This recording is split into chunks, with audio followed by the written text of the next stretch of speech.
Hi everyone, my name is Erica. I do not have OCD. I am married to somebody who has OCD. So my husband Nick and I, we did a video a few days ago, and I think that it's really important that we make sure that we also highlight the supporter side of people who are going through OCD. Again, I don't have OCD, and it's been really hard on me to um, watch him go through it, help him through it. And while the OCD community is small and growing, but it is still small, the community of families and friends who are helping somebody through this process is even smaller. So I'm hoping to help change that, hoping to um, talk about my experience a little bit, maybe help someone feel not quite as alone as I did in the depths of the hard stuff that we were going through when Nick was at his absolute worst. So, um, I do have to say before I get started, this is not intended as medical advice. I am a licensed chiropractor. I am not a mental health practitioner. So I do have to give that little caveat. This is not intended as medical advice. This is just me speaking to my experience of supporting Nick through this whole process. So, first thing I learned is, and I didn't necessarily learn this through this process. I learned it earlier on in life, but it definitely drove home when we were going through this process. The first thing is you need to take care of yourself first. As much as the person you love is suffering, um, you can't help them at some point if you don't take care of yourself. When I say that I didn't learn this through OCD, I actually learned this from my mom at a very young age. Um, my mom was diagnosed with breast cancer when I was in the 7th grade, and when I talk to her about that experience now, she says, or even when I was younger, she would still say it happened because I wasn't taking care of myself. I was so concerned about your brother, you, your dad, and everything else. I was not taking care of myself at all. So when you don't take care of yourself, it can render you to the point where you physically cannot take care of the people who rely on you. So make sure that you are taking care of yourself first. That's going to be number one. Um, the second that I found that I was falling into a lot was comparative suffering. So, what I mean by that is I would fall into this thought process of, well, Nick is suicidal, so that means that I don't get to complain because his situation is worse than mine. And that's not true because watching somebody deteriorate mentally, be going from this lively person. If you watch any of his other videos, you know that he is a decently lively person. He has a very big personality. Watching them go from that to not getting out of bed and just shutting down as a human being, that's hard to watch too. You are going through something hard, and that's okay to recognize. If you need to get your own help and you need to seek your own counseling or support group or whatever, that's what that means. That comes back to taking care of yourself. I had to go see my therapist, talk a lot about things, and she helped a lot. She did not specialize in OCD, but she did help my situation a lot. So she didn't really help Nick. Nick did see her at some point, but again, she didn't really, she was more of like a marriage counselor and just kind of a general counselor. So she helped me, but she did not help Nick at all. And something that we talked about in therapy brings me to my next point, and that is understanding that you cannot fix this for them. It is not your job to fix any human being at any point, ever, truly. It is on them, but especially when it comes to OCD recovery. I kind of touched on this in my video with Nick. You have to understand that OCD is an internal issue. It is something internal within that person that they need to sort out, and no external factors are going to fix it.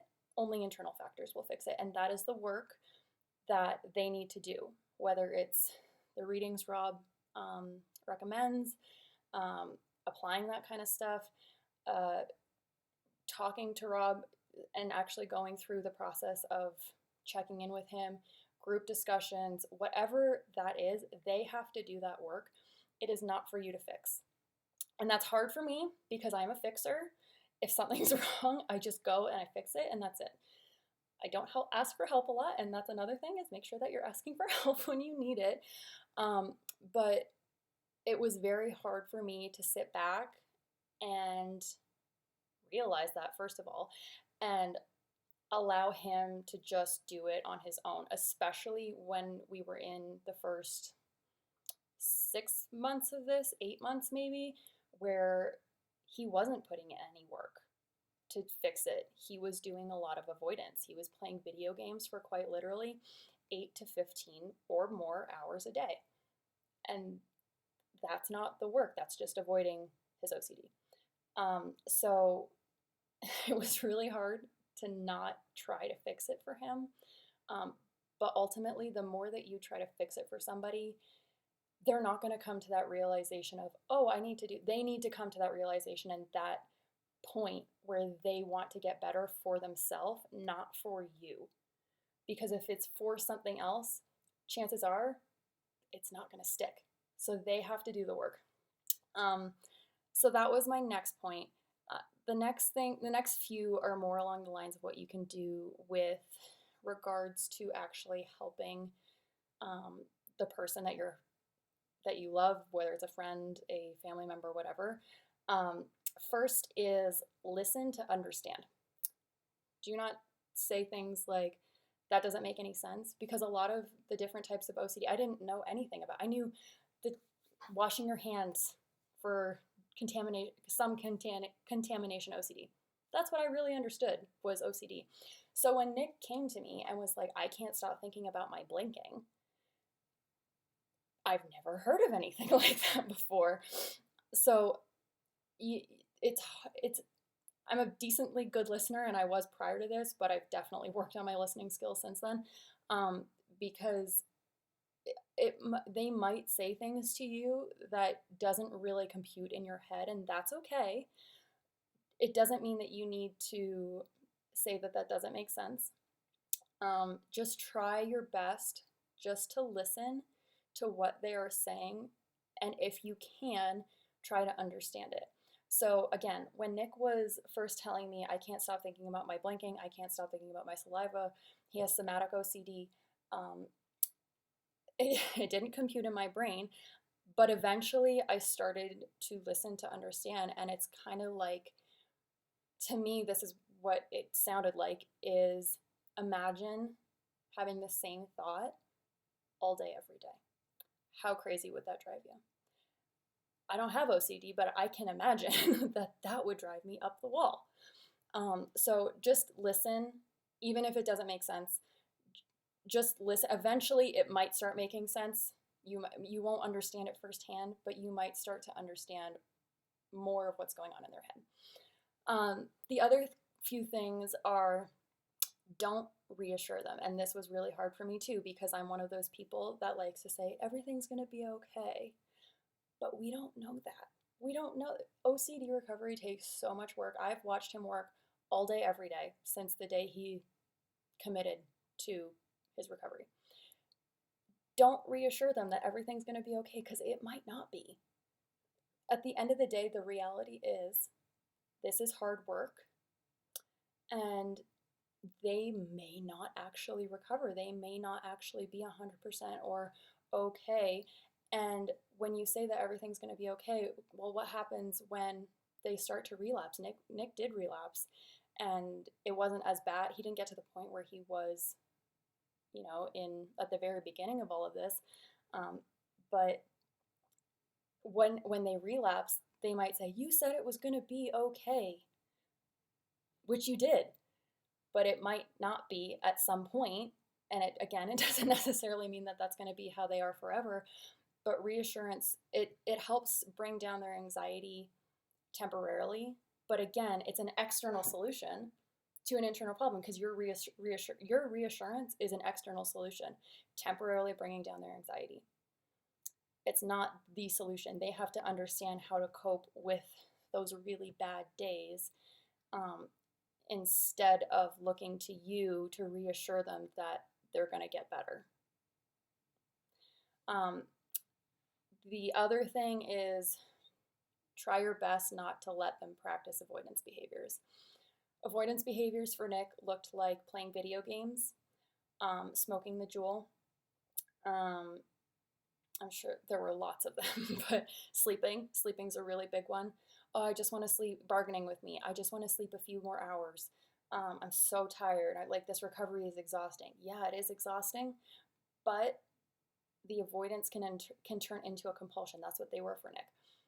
Video games were a major compulsion for him because it was the only time that he could find where he wasn't thinking about his saliva or his blinking.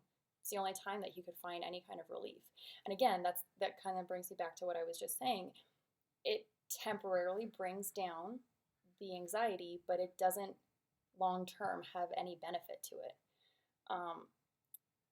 Long term, they have to find that internal solution and stop relying on the external solutions.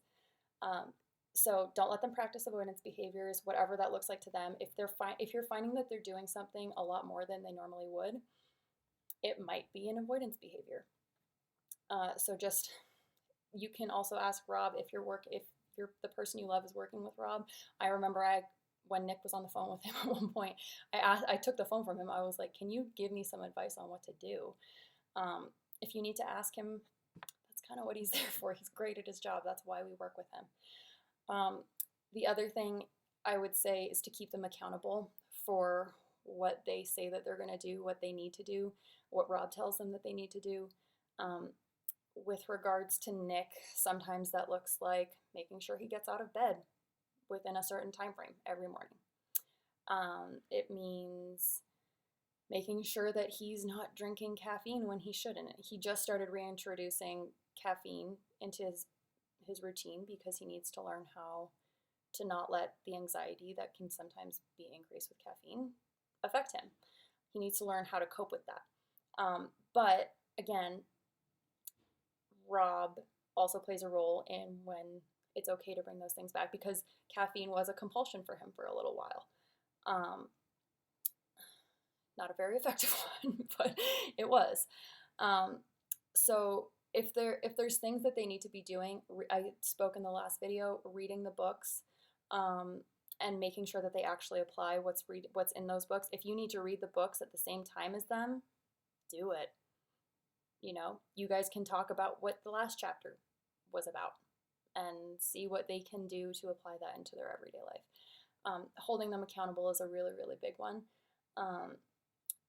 The other thing I was finding when Nick was still hitting those, he hasn't really had a really, really low day. He has had bad days, but he hasn't gotten to the point, because he was suicidal for a long time, he hasn't gotten to the point where he said, I'm killing myself today and I want a divorce. He hasn't said those words in a really long time, but when he has those days was having those days, I did find that it was effective to eventually, again, he has to learn how to bring himself out of this, so you don't necessarily want to be doing it too quickly, but reminding him of where he started, because he would and I tried to do this very sparingly because he needs to learn how to remind himself of these things, but Nick, I know that you're having a really bad day today, but do you remember when you wouldn't get out of bed at all and you were skipping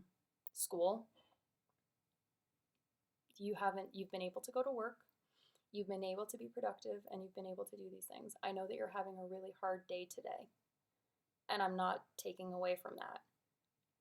But I am saying that I am proud of you for, despite having this issue, still being productive, going to work, making money, going to the grocery store, continuing on with life, because that is one of the other things that Rob has made very clear, that you need to continue on with life and show yourself that you can continue on despite the crippling anxiety and OCD that you have.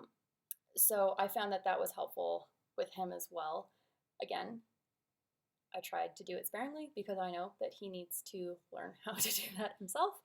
But those are kind of a lot of the bigger points of what I would say I A learned, and B might be helpful if you are in a relationship with somebody who has OCD, or particularly, I don't want to step on the toes of other types of OCD because I know there's a lot of them, and maybe the advice changes a little bit. Again, this is where you can talk to Rob about anything specific with the specific type of OCD that somebody has. But a lot of this I found was helpful not only for myself, but also with supporting Nick through somatic OCD. So if you guys have any questions, comments, concerns, you can always put them in the comments below. And just know that I know that I felt very, very alone when I was going through this. If you feel alone, know that you're not alone. For every person who has OCD, they have an even bigger support system of people who love them and don't want to see them suffering.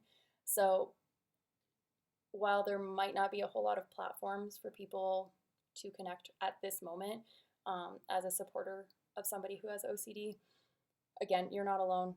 If you need to reach out to me, you absolutely can. You can comment below, and I will try to get back to you. So have a good day, guys.